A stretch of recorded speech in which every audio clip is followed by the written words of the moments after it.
Hello class. Today I want to show you how to use JMP from the cloud.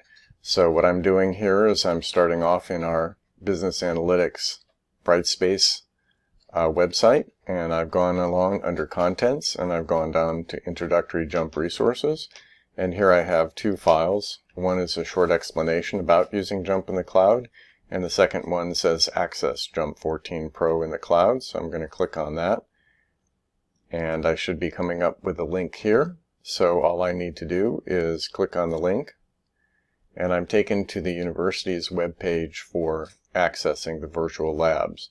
So I can click on Virtual Lab directly here, but notice that there are some instructional videos here, and so you might want to look at some of those if you need more information about this before you get started.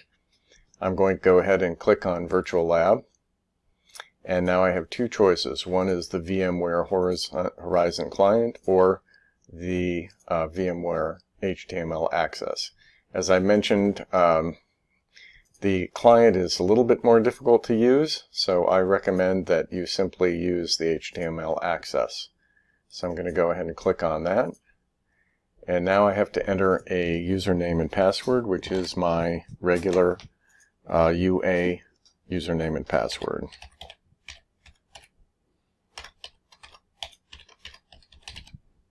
Okay, you should be logging in. Okay, and now notice that there are several different labs here.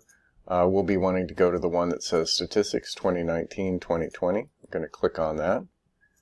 Might take a little while for this to load, depending on how fast your internet connection is. And notice that what it's done here is it's giving me a screen which looks exactly like a computer in the lab. And so right now it's downloading all the background software that it needs in order to set up the PC.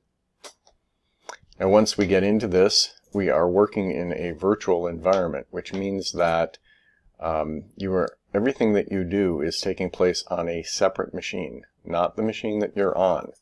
So that means that when you open files, when you save files, you're saving them in the environment of this machine. Now I need to expand the size here of my video so you can see the entire screen here.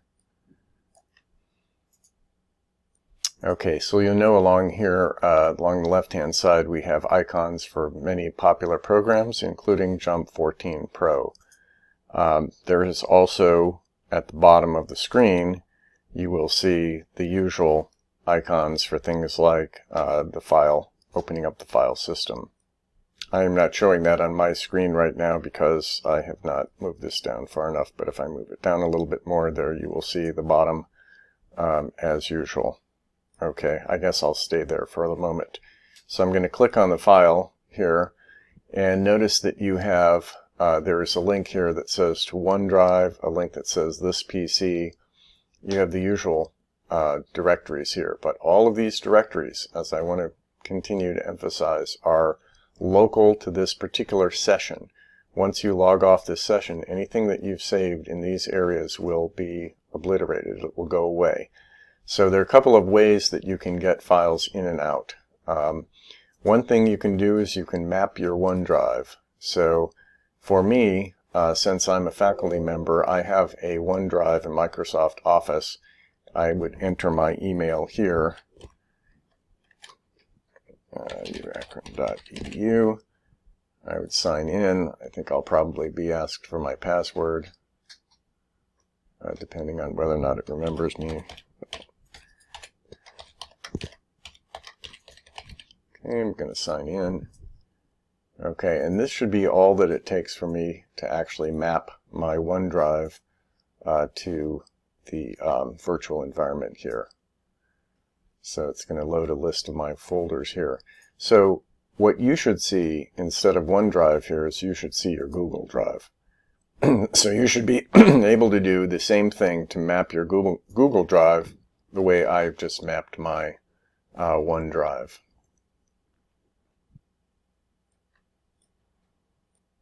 I paused the video for a moment there. Now everything has been synced up here.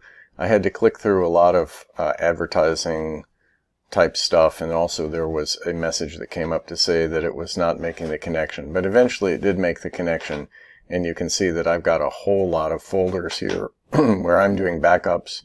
And I think in my shared with everyone file, somewhere in here I have some jump files that I have created in the past. But what I'm going to do now is I'm going to go ahead and open up Jump.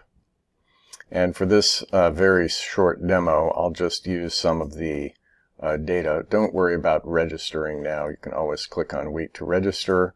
The next thing that's going to come up is the tip of the day. You can close that out. I'm going to go to Help, and I'm going to say Sample Data Library, and I'm just going to get a data set on abrasion. I just completely arbitrarily chose that just to show you something. And then I'm going to, let's see, what do we have here? We have the amount of abrasion, and then we have whether or not it's Shift A or Shift B. So I'm going to say Analyze. Let's do a graph. I'll do a graph builder. I'll bring over the shift onto the x-axis, and then I'll bring over the abrasion in the middle, and let's make that into a bar chart. And then let's take the label, let's put the value for the mean value of abrasion on here. And so what do you think? Do you think that there's any difference in abrasion between Shift A and Shift B? It looks like we've got 139, 140, so they're probably not different statistically. So now the next thing I need to do is I want to save this graph. So there are two ways I can do this. I can either go up to the hidden menu up here, show this cross, the selection tool, and then I can highlight whatever I want to, holding down the Shift key, and I can get the whole graph that way.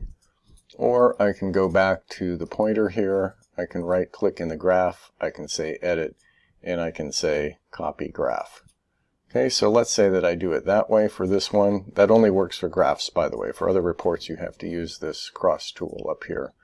So now I'm going to open up Word.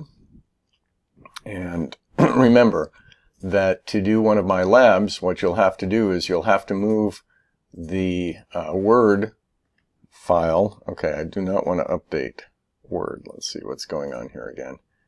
Ask me later. Okay, accept. I'm going to open up a blank Word file. So what you'll need to do is move the Word file for the lab to your Google Drive. And then once it's here, you can work on it here, but then you want to save it back to your Google Drive. So I'm going to click on Paste, and then I'm going to say Paste Special, and I'm going to say Bitmap, and I should get the graph. It's right here. And then I'm going to say File, Save As, and I'm going to browse where I want to go. And actually, I'm just going to go to the OneDrive that was just mapped. Here's my OneDrive. I think all the folders are here under OneDrive, the University of Akron, so let's just put it right there at the top. Call that Doc1, say Save. Okay, and then I'm going to exit out of that document. And now under my OneDrive directory here, I'm going to go back to that and show that to you, OneDrive, and down here I have my Doc1. So I can now access that from anywhere because that is in fact in the cloud, and that would be your Google Drive. Now there is one other way that you can get files in and out of the virtual machine.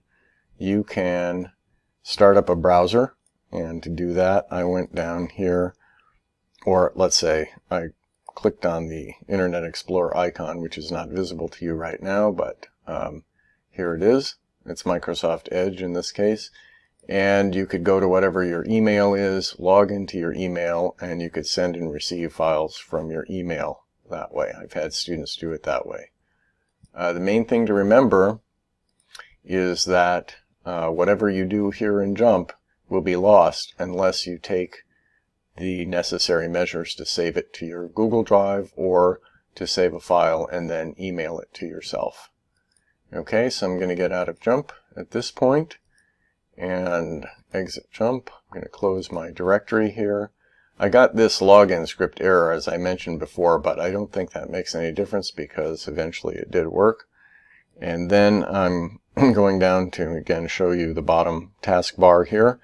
I'll click on the Windows and I will click on this little icon here and say sign out. And when I do that, that makes sure that the virtual machine does not stay allocated to you. It's then available for other people. I think there might be an upper limit on the number of machines that can be used at the same time. I'm going to say close there, and that should do it. So hopefully that will give you the rudiments of how you need to access JMP in the cloud.